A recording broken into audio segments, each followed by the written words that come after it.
This is a framework, not a philosophy, a no BS operating system to get a hold of your identity, discipline, and long-term vision. Stick around, drop a like and subscribe, and check out the link below for extended materials. Here we go. Identity maintenance. You must constrain who you are on a day-to-day basis. Identity does not come from fluidity. It comes from restriction and going down a single path which you've determined to be the best identity that works for you. It's a common misconception that people just stumble into life. You need to construct who you are on a day-to-day basis and keep on top of your identity. Make sure you know who you are now and how to improve to be the person that you want to be. Your identity is always at risk from bad influences, people around you, negative energy from your environments, your setup, and a couple of other things which we'll go into later. Choose your line, choose your values, and choose who you want to be. Journaling, writing, reading, and keeping up to date with your identity is the best way to stay on track. Don't get drawn in to quick things. Stay on the mission. Like most of the advice in this video, it is future orientated. Your current identity needs to be shifting towards someone of the future, to be bigger, to be better, stronger, faster, richer, have more experiences and stories to tell. That identity starts with your actions today. Emotional regulation. Being calm under pressure, rational around emotion. These are going to keep you on track when things get tough. It's all well and good to have a plan when everything is great, the sun's shining, the birds are singing, and everyone's happy. But when things turn, you need to have a plan to stay on track. And a lot of this comes down to emotional regulation. Being a leader in hard times, it comes down to holding frame in relationships, business partnerships, tough, enduring, long-term goals. Get really good at breathing, rational self-talk, cut the emotion away from the situation and go at it with the intention to analyze what's going on and to act accordingly, not off your internal feeling. It's really important to eliminate any doubt in situations, and this just comes down to experience. You'll pick this up over time through confidence of your own actions, but also not going against your own word and sticking true to what you believe is a massive help in doing this. A very important point to know, emotional regulation is not positive self-talk. It's suppression of the noise so you can get through to the clarity. Additionally, emotions are just signals. They are not instructions.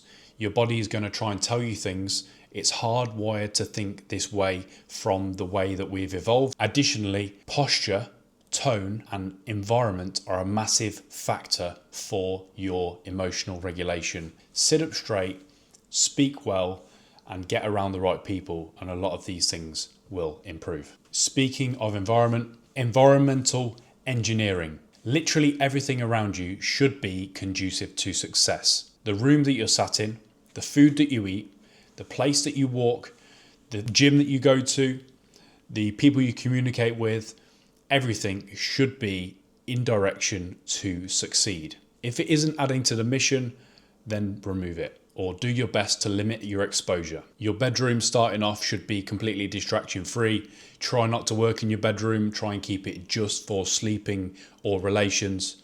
Try and keep it as minimal as possible. Try and keep it as dark as possible to get the best quality sleep to recover, which we'll cover later. Like I said, keep your work area separate away from the bed. You need to have it in an environment with minimal distractions. There's a TV in the background here, but it never gets switched on. And if it is, we're watching something educational. Separating zones is very important. I'll reiterate this again and again. The fact of keeping things separate is very important. If you have bleed, things are mixed together. Like some people live all in one room, bed, office, they cook, and the only thing that's separate is a toilet. This is not conducive to success because there's going to be distractions everywhere. Imagine being in bed at night and you're having to be next to where you work. You're supposed to be working, but your bed's right behind you. It's not going to go well. There's a chance that you're just going to go and sit there or lie down or go to sleep. Not conducive to getting stuff done. Now that encompasses the home. The home should be clutter free. If there are things, they need to be adding to your day, either decorations or clutter or whatnot. It needs to be as minimal as possible. Try and keep things as tidy as can be and only have things that are going to add to your mission. Now, going outside of the home, the area of the place you live, the city that you live, or the country that you live are also super important. A lot of us are bound by where we grew up, who our friends are, where we live, the area, our social bracket, hierarchy, how much our parents earn. But if you are over 20 years old and you've been working for a couple of years, this is in your control.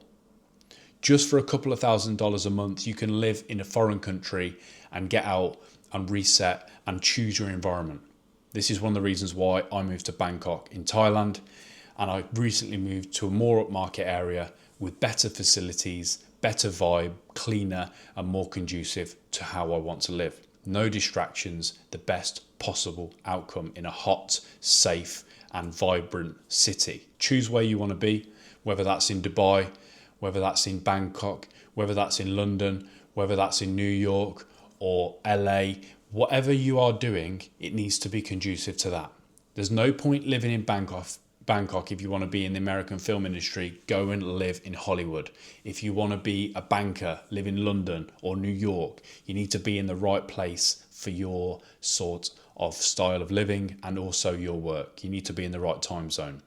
As I said, check out the link in the description below. Sign up to the email list. I'm going to be posting some great content on there for you all to digest, as well as some extra materials related to this video. Also, drop a like and subscribe if you're still sticking around. We're going to go into physical and dietary discipline just now.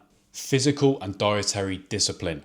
This is a massive one. What you put in is what you get out. People will try and say that you can outwork a bad diet or a bad consumption routine, and it's totally untrue. What you put in is what you get out. We could go into sports science, we could go into thermodynamics, we could go into calories, but we won't. It's pretty simple. Do more, eat less if you want to lose weight. If you want to gain muscle, make sure you're eating enough protein, fats, carbs. Get a good range of everything. And the most important thing is your consistency. I've just saved you thousands of dollars on fitness coaching. The most important thing from there is consistency. As I said, is you just keep doing the same thing. Whatever you like the most, whatever provides you the results, and if it's easy enough to do, you will do it. So get a good routine that's going to be conducive to you working out 5, 6, 7 times a week. Doesn't matter. Just get out there. Make sure you are recovering properly. Eat the right things. Sleep the right amount. Train the right amount. Make sure you're pushing yourself. You can do a lot more than you think. Your body is capable of a lot if you test it. Ramp things up. Go in hard. Make sure your body is in peak physical condition because it transfers over to your brain as well. The faster and the leaner and the smoother your body is, the faster and leaner and the more ridges your mind will have. You need to be always training your body, and it also comes down to what you put in your mouth as well as what you put in your eyes and ears. Your digital discipline, your online presence and what you post is super important to manage too. If you're constantly consuming ideological content and things that are going to distract you, or nonsense or Twitch streamers or bullshit, then you are just going to be one of the sheep. They're just following everything, and it's super derailing. You need to be super focused with this. And I'll be honest, it's something that I am constantly working on myself. You can never let go of any of these concepts that I'm talking about. It's constant reevaluation, constant repetition into growing. You need to be on the ball at all times. It's never static.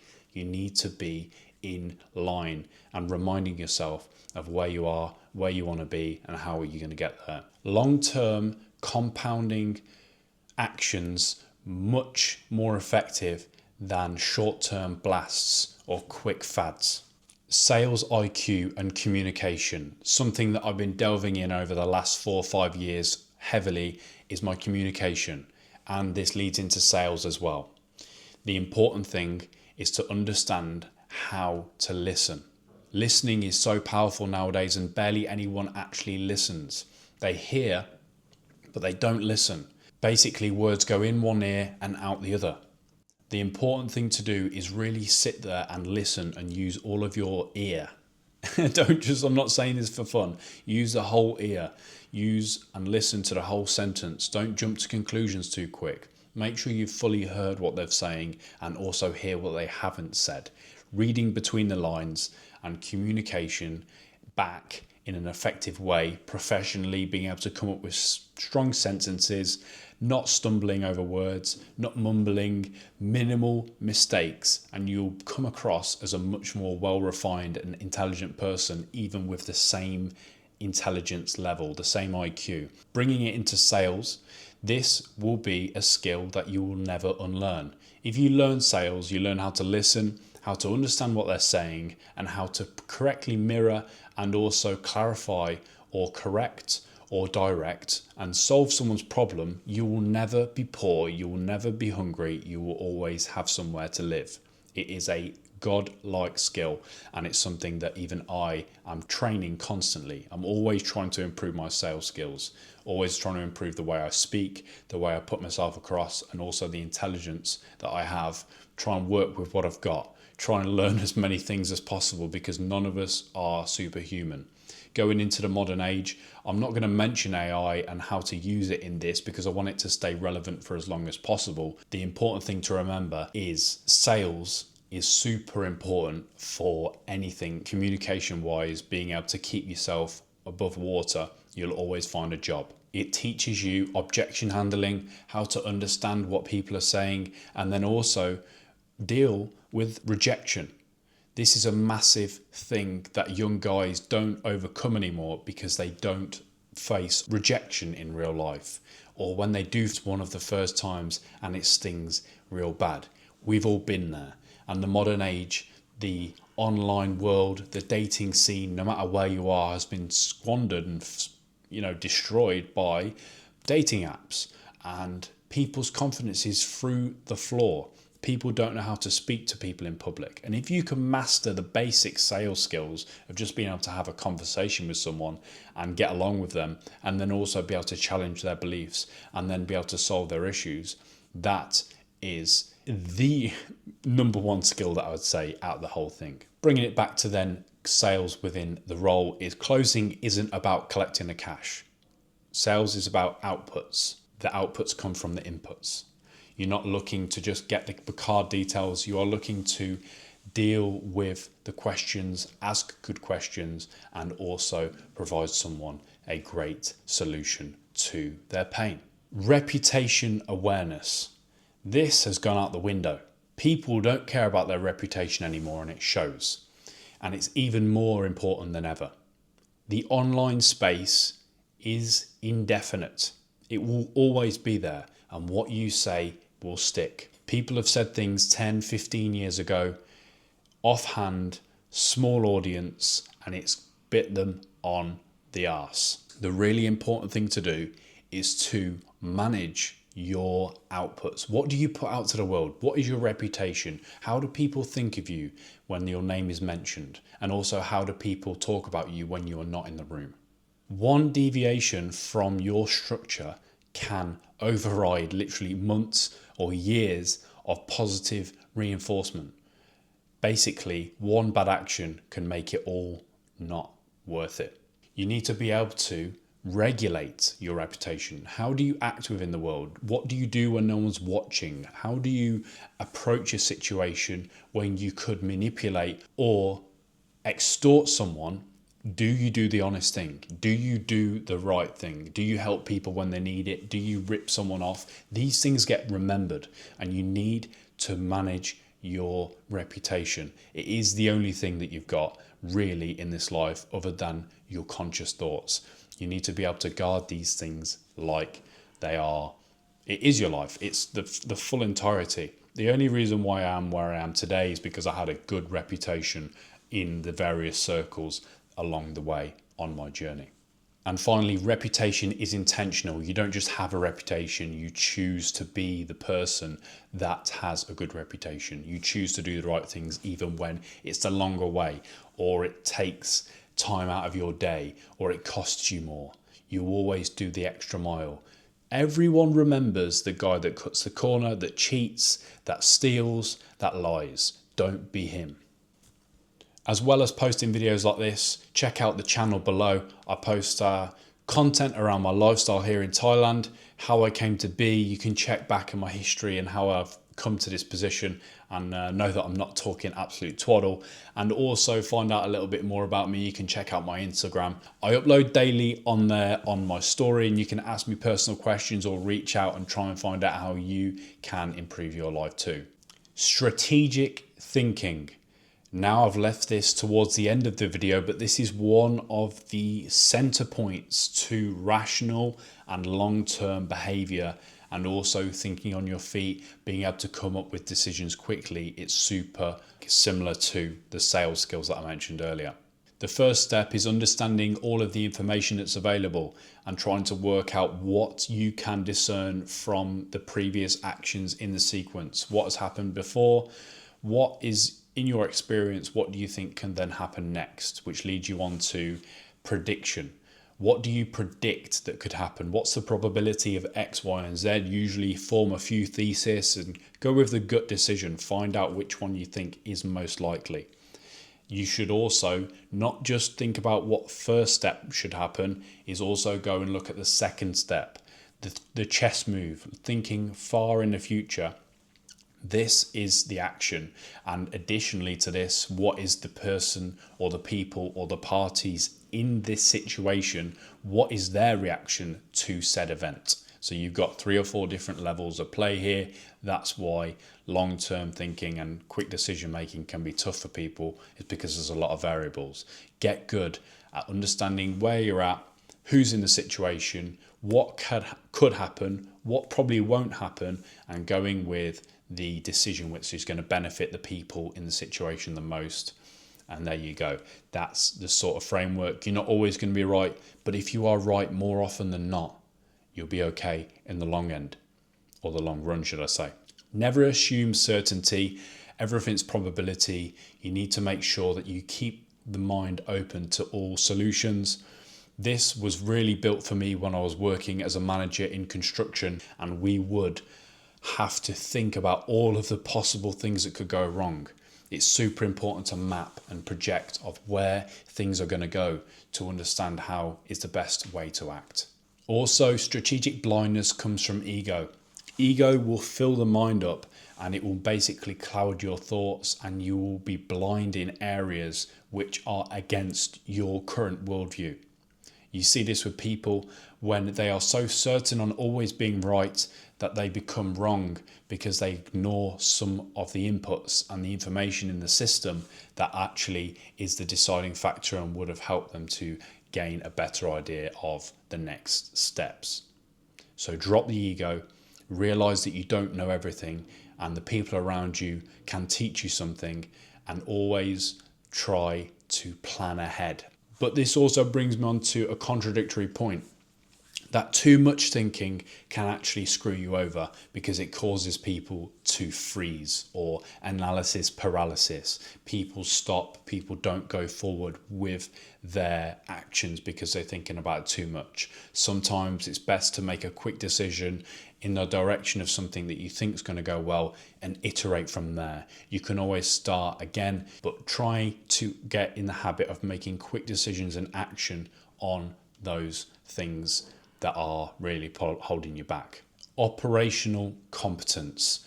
This one is very important within business and more bureaucratic situations. These systems, or strategic competence or operational competence, whatever you want to call it, is super important within businesses where there's other multiple factors, or there's different people, or there's set responsibilities. It's super important to set out systems and frameworks for yourself, workflows as some people call them, to get the job done consistently the same way every time. A main benefit of this is you don't forget anything.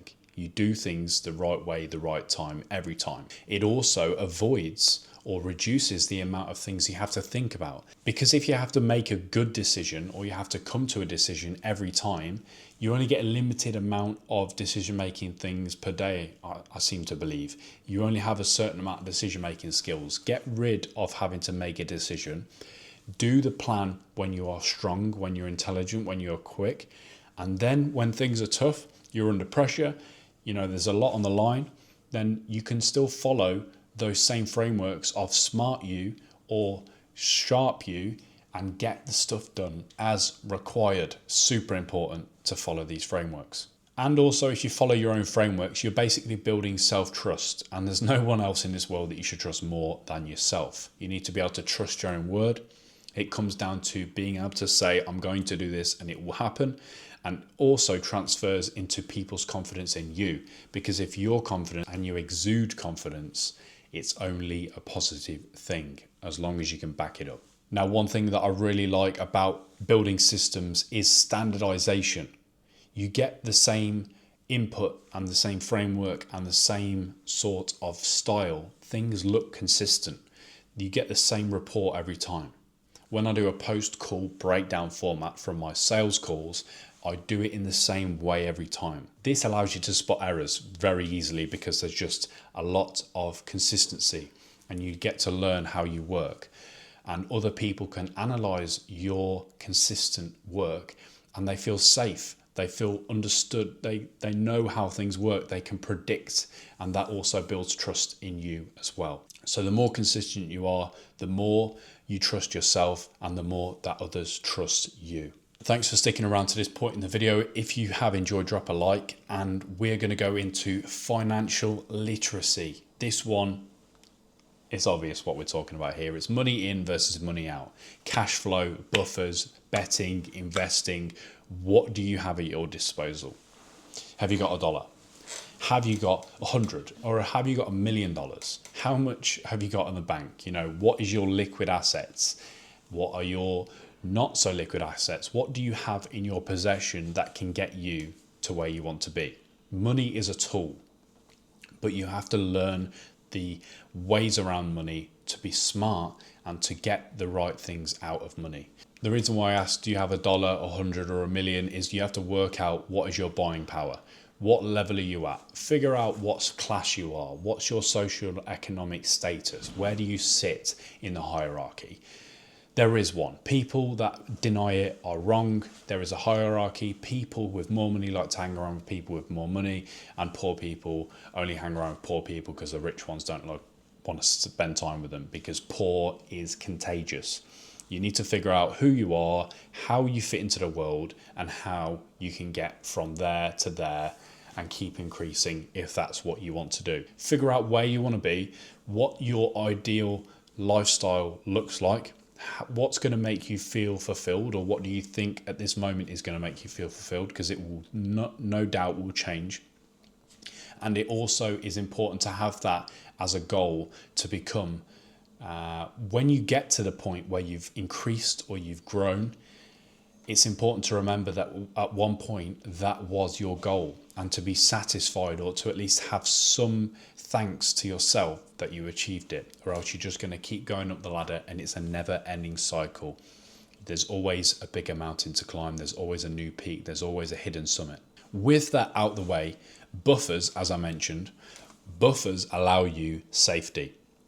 Money is a tool, but it also provides you stability and confidence in yourself, and it also buys you time. Money is exchanged for time. Time and money go hand in hand. So if you have money, you also have stored time. Buffers are stored time. They give you a runway, they give you a path, they give you a ability to go out and change. If you build up a 10 or 20 or 30k buffer, you can go and live for a couple of years and start a new business, or go and start something small and begin a new path, rather than being stuck in this slave rat race that people talk about. But with that being said, wealth is unimportant if your cash flow is negative. If you're spending more than you're making, it's a simple money equation. If more goes out, comes in, then you're going to have a negative balance at some point. So you need to be spending less than you're earning. And a lot of people in business, or young entrepreneurs, or digital nomads, or people in this space get this wrong in the beginning, is because what they'll do, they'll scale up really quick. In the first sort of 12 months, they'll have a great month and they'll instantly increase their living standards, their way that they live, the money that they spend, and then they can't keep up with it. They have a slow month and they have to give it all back, and they're back at square one. If you can get consistent and don't scale your living standards to your income until it's very sustainable, then you'll be a lot better off than yo-yoing and going up and down like I've seen some people do out here. That is the definition of lifestyle creep. Don't get caught in the trap. Now, finally, with all of that being said, it's very important to framework all of that with the thought of a long-term goal. I've mentioned it briefly in a few of the points, but it's super important to have an idea of where you want to be in the future. A strong belief in your abilities. Now, a lot of people, this is a quote here that's sort of been paraphrased by a couple of big people. People overestimate what they can do in 1 year and they underestimate what they can do in a decade. Basically put, people think they can do things quick in the short term, don't realize the actual large amount of things that they can do in 10 years, 20 years, or their whole career. Long-term thinking eliminates distractions. You basically look at stuff and you say, that doesn't fit with the narrative that I want to live by. That doesn't sort of align with my dating habits or my financial habits or my long-term vision or goal. You're not going to go invest in a property in a city where you know in 2 years' time you want to leave, because it's just not conducive to your freedom. You will just make decisions based on the long-term goal, and it's super helpful to cut distractions and to just stay super direct on where you want to go. It also brings in the fact that compounding is the way to basically get where you want to be. Compound, whether that's in your skills, whether that's in your finances, and whether that's in your intelligence. This only works if you're patient, if you actually wait around whilst also doing the work. You need to be in the game for long enough for it to pay off. Most of the things that you'll see, like the 401ks and the information around stocks, all of this pays off in the long run. You're not going to get a lot of benefit in the first year. The interests or the growths are minimal, but after 10, 15, 20, the inputs start to really compound and you get that long-term growth. Stability favors your actions, it favors your emotions, it favors your living styles and your spending habits. As I all mentioned, all of the things previously, all goes hand in hand with having a long-term vision and a goal. How you want to live, who you want to live with, what's your standard of living, what are your requirements for happiness, and also where do you want to see your kids grow up. All of these things you need to start thinking about if you're looking at decades, 15, 20 years of long-term planning. As important as a long-term plan is, it's also very important to revisit your plan, to have one and iterate, to revisit, to go back to it and to get an idea of where maybe you don't resonate with anymore, or things that you've learned along the way that mean that you don't have to do such and such a thing, or you should be doing something else more important with your time. Revisiting, reevaluating, improvising, iterating is always going to be a valuable asset. Just don't change the direction too often. Pivot accordingly. Now, I wanted to make a video for the guys that are sticking around to the end of the video. If you've watched this far, then thank you. And I hope some of this is very valuable for you going forward. If you've got any questions at all, drop them down in the comments, or if you've got a personal DM that you want to send me, drop it on Instagram. Subscribe for more short form or long form videos that I'm posting to improve people's lives as I learn as well. I'm going to be sharing my thoughts, everything that I'm finding out along the way in the journey, because as much as I've explained in this video, I'm learning as well. I'm still getting a grip on reality, and the important thing is to share that with people. So here I am, and I hope it's been beneficial for you too. Now, if you've enjoyed, drop a subscribe. Like I said, I look forward to sticking around and seeing you in the next video. Subscribe to the email list, drop in some extra resources related to this video, and no doubt posting some very valuable content for you there in the future. I've enjoyed sticking around and making this video. I hope you have too, and I look forward to seeing you in the next one. My name's been Nathan Pickstone. Take care.